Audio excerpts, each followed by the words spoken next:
Welcome to masala கலாட்டா. இந்த video உங்களுக்கு பிடிச்சதுன்னா மறக்காம எங்க சேனலை சப்ஸ்கிரைப் பண்ணுங்க.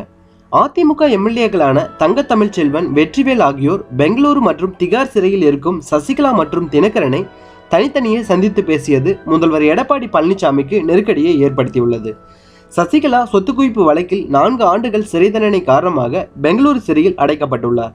தினகரன் இரட்டை இலை சின்னத்திற்கு லஞ்சம் கொடுக்க முயன்ற வழக்கில் திகார் சிறையிலும் தனித்தனியே அடைக்கப்பட்டுள்ளனர். இந்நிலையில் அதிமுகவின் இரு அணிகளையும் இணைப்பது குறித்த முயற்சி தொடங்கி மின்னல் வேகத்தில் இணைப்பு குறித்த பேச்சு மறைந்து போனது.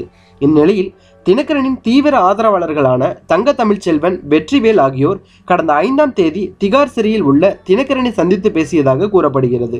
அவரை சந்தித்துவிட்டு சசிகலாவை பெங்களூரு சிறையில் பெரம்பலூர் எம்எல்ஏ வெற்றிவேல் கடந்த 7ஆம் தேதி சந்தித்து பேசியுள்ளார். ஒரு தொண்டன் என்கின்ற முறையில் கட்சியின் பொதுச் செயலாளர், துணை பொதுச் செயலாளரை மரியாதை நிமித்தமாக சந்தித்து பேசியதாக வெற்றிவேல் கூறினார்.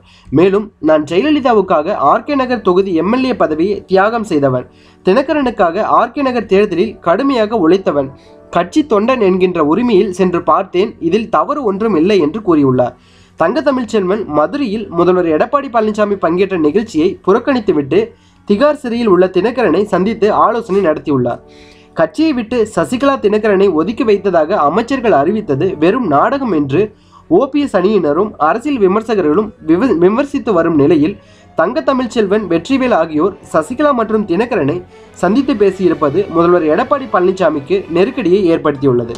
மேலும் இது போன்ற பல சுவாரஸ்யமான தகவலை தெரிஞ்சுக்கொள்ள எங்கள் சேனலை சப்ஸ்கிரைப் பண்ணுங்கள், லைக் பண்ணுங்கள், ஷேர் பண்ணுங்கள். Thank you so much.